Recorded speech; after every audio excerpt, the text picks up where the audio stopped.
Bismillahirrahmanirrahim. Respected teachers and dear students, Assalamu alaikum.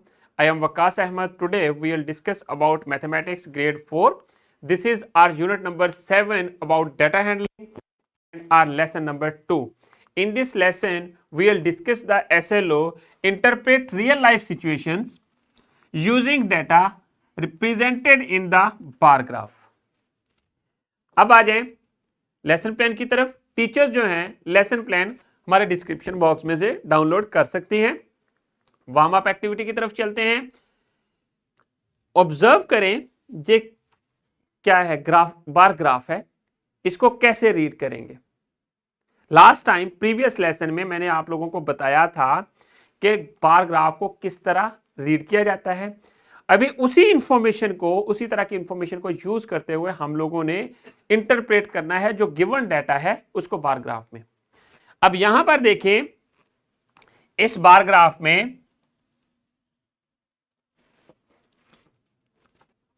Read करें और फिर इन क्वेश्चंस के आंसर्स के what are the two forms of a bar graph. कौन कौन सी फॉर्म्स हैं बार ग्राफ की। Think about it and write the answer on your notebook.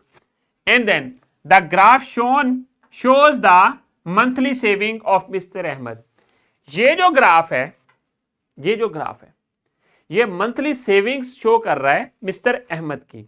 So how much amount did he save in जून।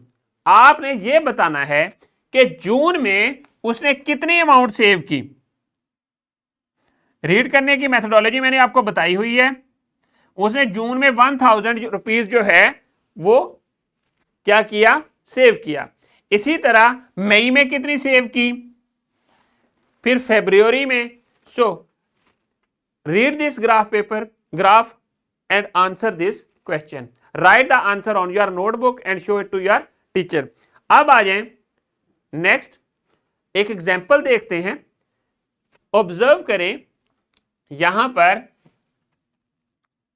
एक example है और यहां पर मैं बताऊंगा कि किस तरह आप लोगों ने ग्राफ को जो है वो ड्रॉ करना है।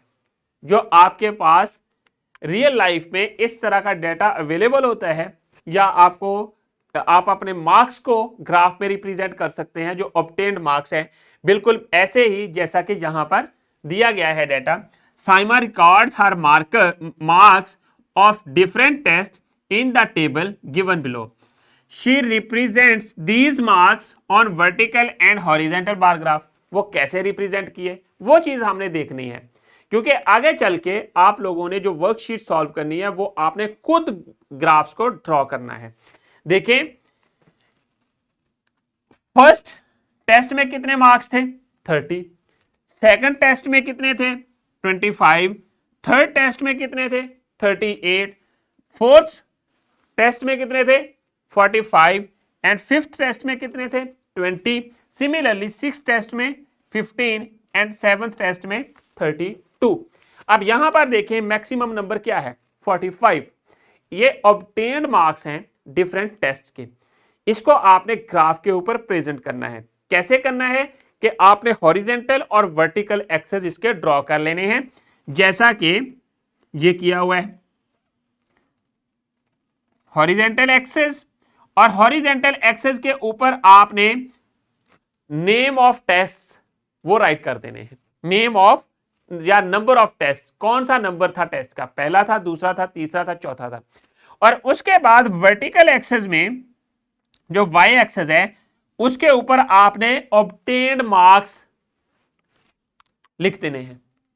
और हर जो स्मॉल बॉक्स है उसकी वैल्यू 1 मार्क है, 1 नंबर है।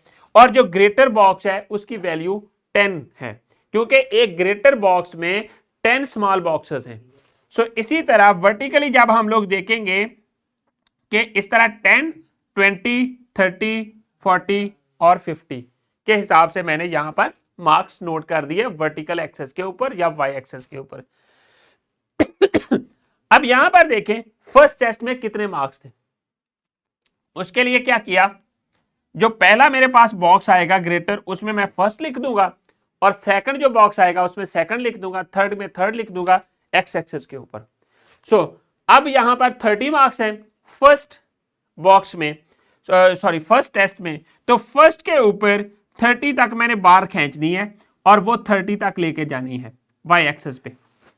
सिमिलरली सेकंड टेस्ट के जो मार्क्स हैं वो 25 हैं, सो 20 और 30 के बिटवीन जो है बार मैंने रखनी है और ये मैंने बार ड्रॉ कर देनी। सिमिलरली थर्ड टेस्ट में 38 हैं, तो मैंने 30 के ऊपर 8 बॉक्सेस जो स्मॉल हैं वो काउंट करने हैं और वहां पर लाइन जो है स्टॉप कर देनी है। और इसी तरह बाकी के सारे जो टेस्ट हैं उनके मार्क्स के लिए मैंने बार्स ड्रॉ कर दी। तो ये जो ग्राफ हमारे पास बन गया है ये हमारे पास वर्टिकल बार ग्राफ है।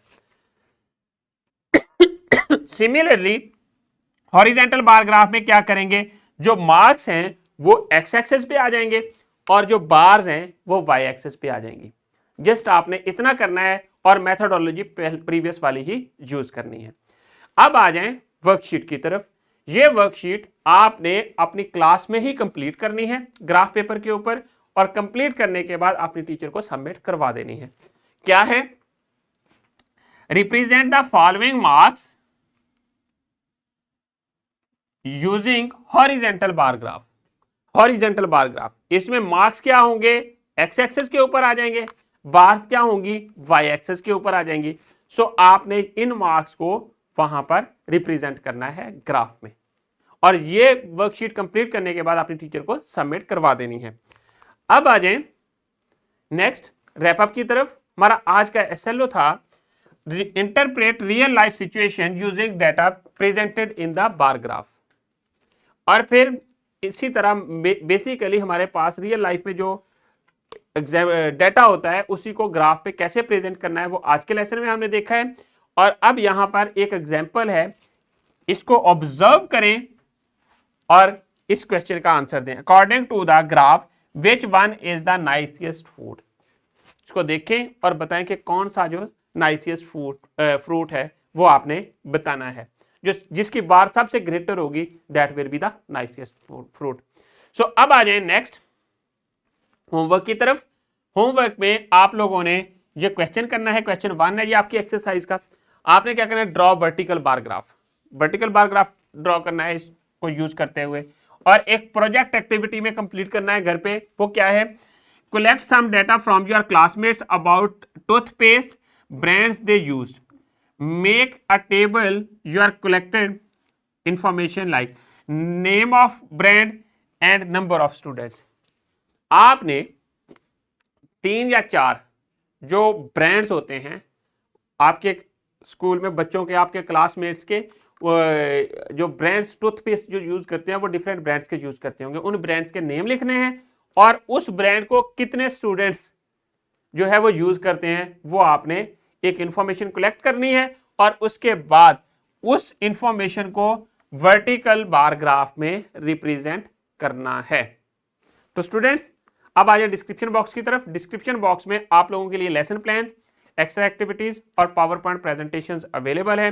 Thank you very much. इंशाल्लाह we will see in our next lesson with new SLO. अल्लाह हाफिज।